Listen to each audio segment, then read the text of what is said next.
everyone, and welcome to another episode of Crafty Beer Reviews. Today I will be reviewing the one, the only, Bell's Hopslam. As many of you know, this is an infamous beer. It gets hyped up every year. Beer geeks all over the nation run out and seek out this beer. They use a crap ton of hops. They use some honey in this as well. And this is a very, very fresh batch that I'm sharing with you guys right here. Today is the 22nd of January.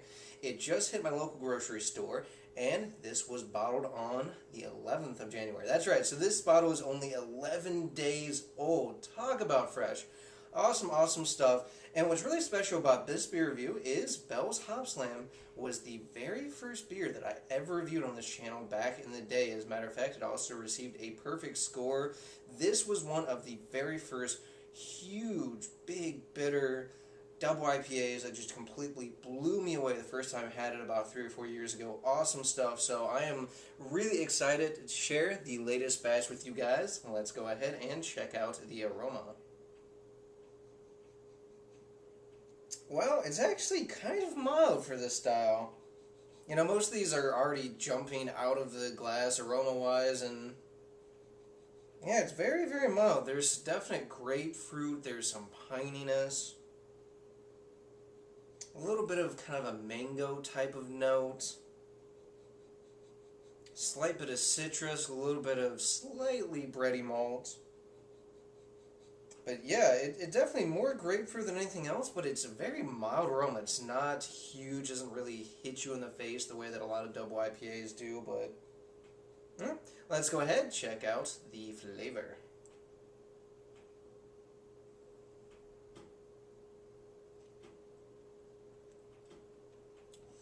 Okay, so right away I get two things. I get bitter grapefruit, and then I get a decent amount of hop bitterness in there as well. It's kind of followed by a slight orange, kind of citrusy type of note. Definitely has a decent kind of pininess. There's a slight dank characteristic. It's not huge, but it definitely is in the background. Definitely getting that type of mango note in there as well, but it's not real tropical fruity. And the biggest note is definitely kind of this bitter grapefruit right up front. It's like a ripe pink grapefruit, and then you're getting, you know, some of that pininess. You're getting a little bit of kind of dank hops in the background, definitely a little bit of citrus in there, and then you are getting a little bit of malt in the background, just a slight bready characteristic, but not much. And this is definitely a bitter beer. If you guys do not like bitter beers, this is definitely one to stay away from. It's actually one of the more bitter double IPAs that I've had in a while. I think the kind of characteristics that a lot of newer double IPAs are going for is more of that tropical and stone fruit. Bigger aromas, bigger flavors, less bitterness, whereas there's a ton of bitterness in this one. It's actually more bitter than I remember. Not that I have a problem with that, because I like bitter beers, but if you're not a fan of double IPAs or bitters in general, don't try this one at all. It's got a medium body. It actually has a pretty kind of creamy mouthfeel as well. And the 10%, you can definitely smell the booze here. It's not overpowering, but you can definitely smell it's boozy. And then you're getting a little bit of that honey sweetness, but barely in the taste. And you can kind of taste the alcohol, and you definitely get a warmth as it goes down. Like, that 10% is not hidden at all whatsoever, which is a little disappointing, but yeah, it's actually decently boozy in my opinion, because there's a lot of double IPAs that I think do a very good job of hiding that nowadays, and this isn't really one of them. It's a little disappointing, I will admit. Last year I was also a little disappointed by it, and I've kind of come to the realization, I don't know if it's the beer that has changed as much as I think it is my own personal palate, just to be honest with you guys.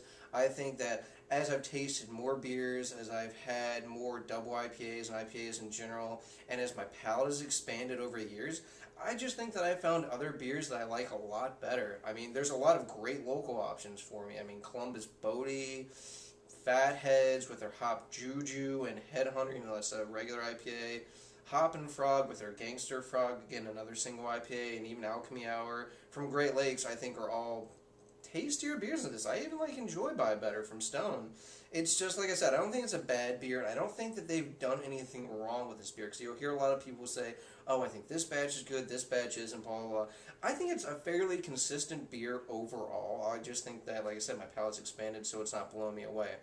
Not a bad beer, and I know it kind of sounds like I'm dissing it, but the fact of the matter is it's kind of boozy, it's decently bitter, there's not much of an aroma, and then the flavors just really aren't knocking me out of the park anymore. I just think I've found better beers, and a lot of people complain about the price, which is usually between about 16 to 22 bucks for a six-pack. Not cheap, but I'm not really sure any of us got into craft beer for being cheap. And the other thing, too, is a lot of people buy $10, $11 bombers, not blink an eye, which is a lot more expensive than what I paid, which is 18 bucks a six. So, not a bad beer, but as far as rating goes, guys, I'm going with 9 out of 10.